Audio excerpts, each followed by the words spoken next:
So I'm at my pickup location. I wasn't even sure if I was going to be able to get loaded today, but look at that thing.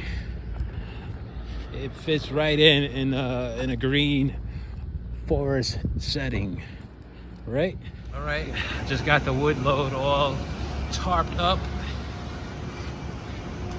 It's tarped and strapped and ready to go, heading to Ohio from Oregon. All right, so I got the phone on my phone mount so I can use it hands-free while I'm driving safely.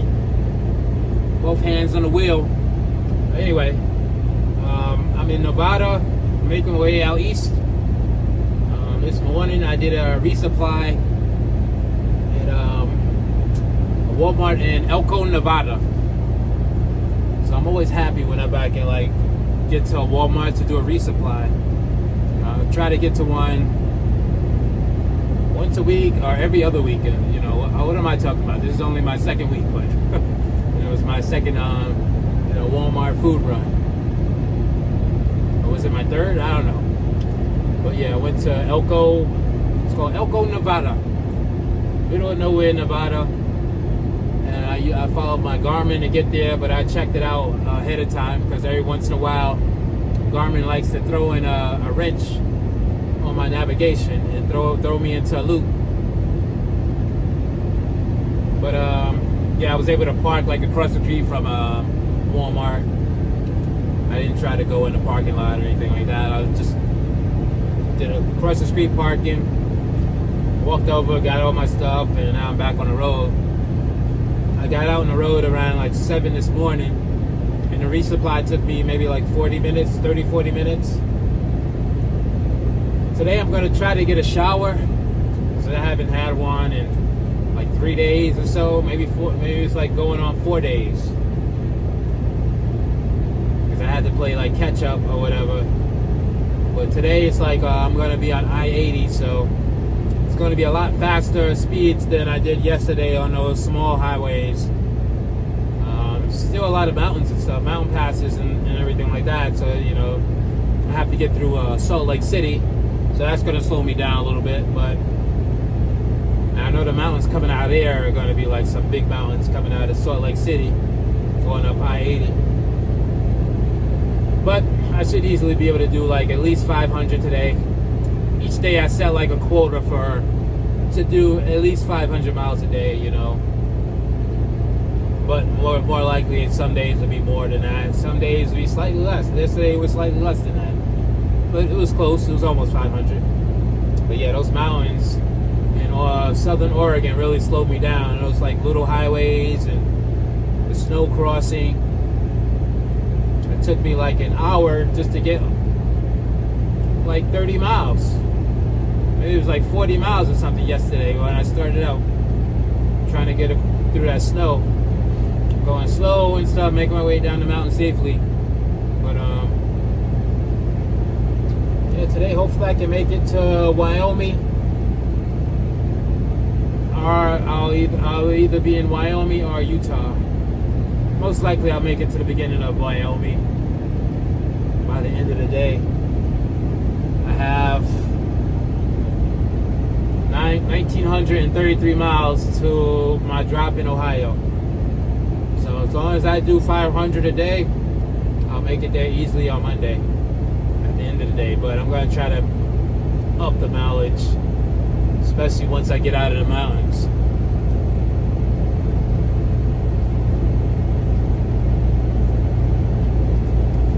And it was cold this morning. It was 21 degrees when I got out of the truck, when I started the truck up. But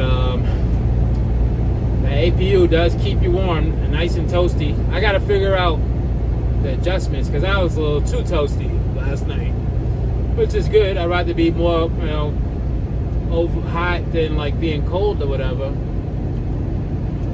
But I got me another cover from Walmart so I can maybe I won't need the heater on quite as high or something, I wound up turning it off halfway through the night last night. I was fine when I woke. It was kind of cold in the truck when I woke up in the morning, but was okay-ish. But yeah, man, that APU keeps it nice and hot and toasty in here. Nice and warm. I'm glad that's working. If that's not working, I'm gonna have problems.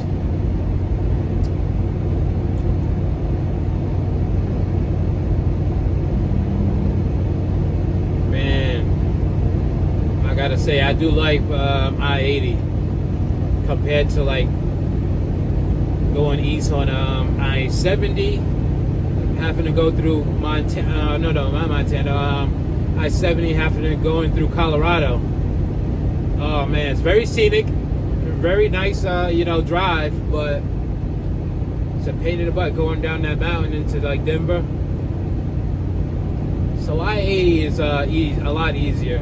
There's gonna be some a lot of mountains going through Utah, especially coming out of Salt Lake City. But yeah, I don't mind I-80. I heard it gets really challenging going into like Sacramento, going through California on I-80, but I still never took that through there. Other than that, I-80 coming from like Nevada on east isn't that big of a deal for me. I-70, that's the problem. But only certain areas. It's very scenic. But yeah, how do you like this new angle? My new hands-free angle. Also, I got my action camera on the dashboard, so I can now get like out the window scenery shots. So y'all can see stuff like that now. Yep, I'm pretty happy. I gotta like start using my my head strap, so y'all can see how it is when I'm doing load securement. I'm glad I have like my stuff now. It's been collecting dust in the bag, but I finally got around to taking it out. I might need some more mounts though, like in the truck. Alright, so I just got me a shower at a Flying J, pilot Flying J or whatever. I find that I usually avoid trying to park at like gas stations, truck stops at like nighttime, because I know parking's going to be sketchy. Usually like the worst spots are available, but I find that if you go there like in the afternoon time, there's usually always plenty of spots. I ended up temporary parking in like this reserve spot. It was like an easy parking. I just had like there was enough room for me to just basically straight line back into the spot. And last night I used like rest stops a lot for like sleeping at night. I haven't stayed at a wait station, but I wouldn't be against it. Usually there's spots at those places, the bigger ones anyway. And yeah, rest stops. But if you get to truck stops early, you have more parking options. Especially if you're new and like backing like I am. I get kind of nervous if there's like a spot at a gas station where there's a truck to my right and to my left, and I'm trying to park in between the two.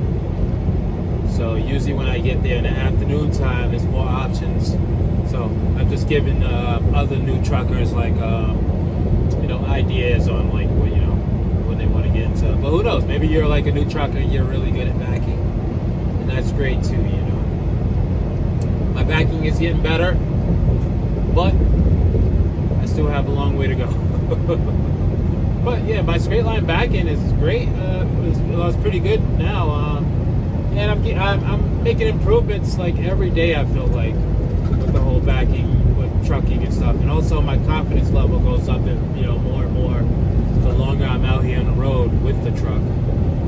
Because that first day, man, I was like, man, I can't believe they let me behind the wheel of one of these things by myself. But now it's all good. Now it is all good. Well, I'm still like, I like it out here west, because out in the west there's usually more spots at the truck stops. Out in the east, everything's more congested. The truck stops and rest areas are super congested. I was able to like pull up to a rest area last night around like 6 or 7, and there was still plenty of spots left. You're not gonna do that out on the East Coast. By the time it's 6 or 7, all the spots are done. You got to get creative with the spots. People are like using like the entrance and exit ramps to the rest stations as like the places where they got to stay at. So yeah, I do like it out here out west for trucking. It's just easier, more space. Everyone's not on top of each other like out east. And yeah, these beautiful mountains. It's tough to driving conditions at times, but it's definitely beautiful scenery out here. So that's just my 2 cents on West Coast driving compared to East Coast. Checking the truck. That's good. Here in snowy Nebraska.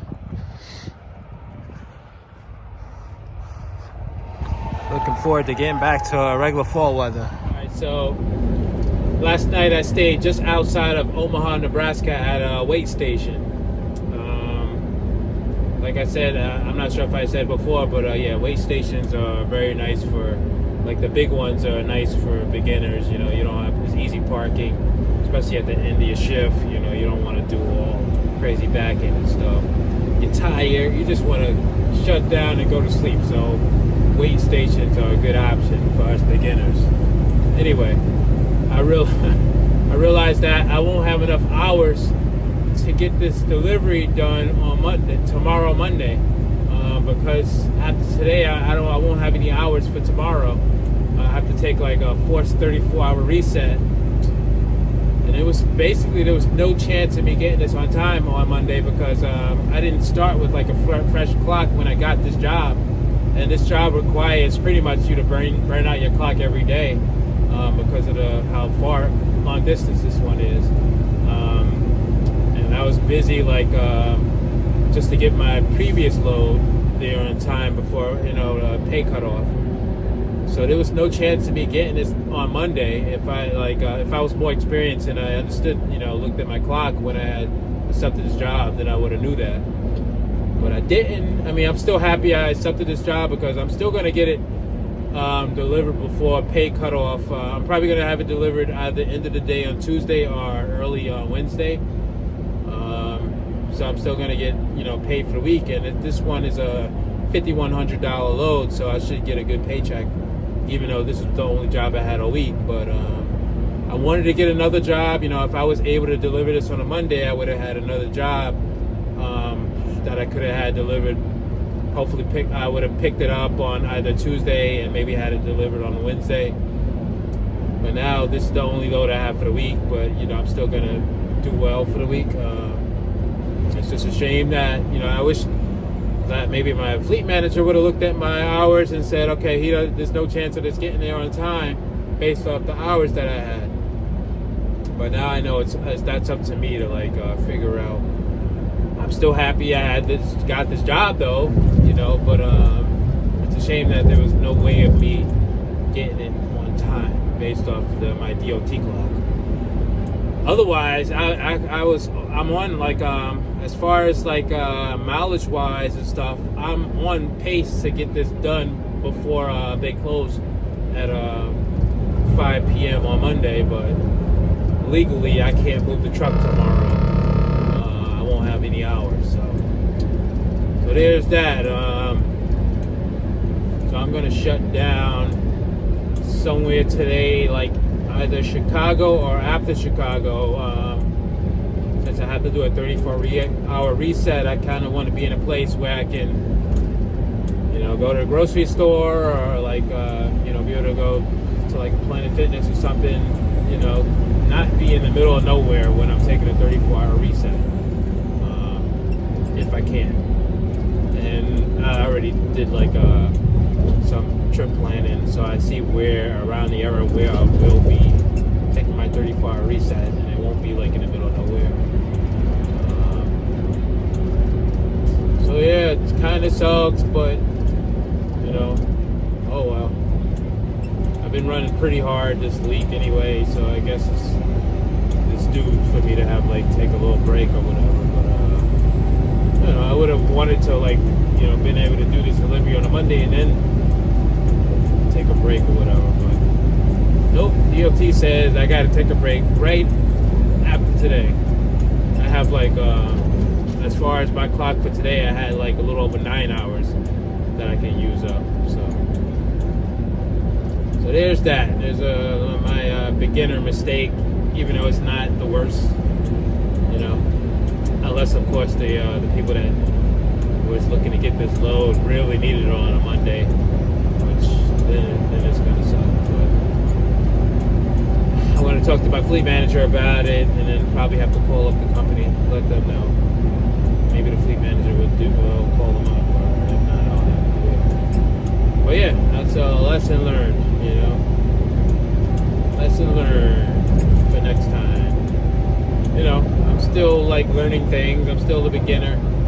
Luckily, the issues that I have had so far weren't like you know, life-threatening type stuff. You know, it hasn't been any like major safety issues. It's just been like clock stuff a lot, you know, and little stuff. I did, you know, here and there, but nothing crazy, you know. And I guess everyone's gonna have like some beginner stuff, you know, some beginner issues, but hopefully nothing that's a really bad safety issue. Even though, you know, some beginners will have those as well. But yeah, that's how things are going right now. So finally unloading that wood load from Oregon. They almost done unloading me. I don't know where I'm heading to next, but I'm ready for like a shorter distance job.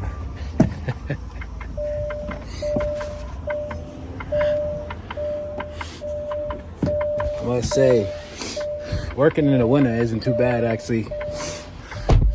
Working in the summer, you're working up a sweat. It's like in the 20s right now.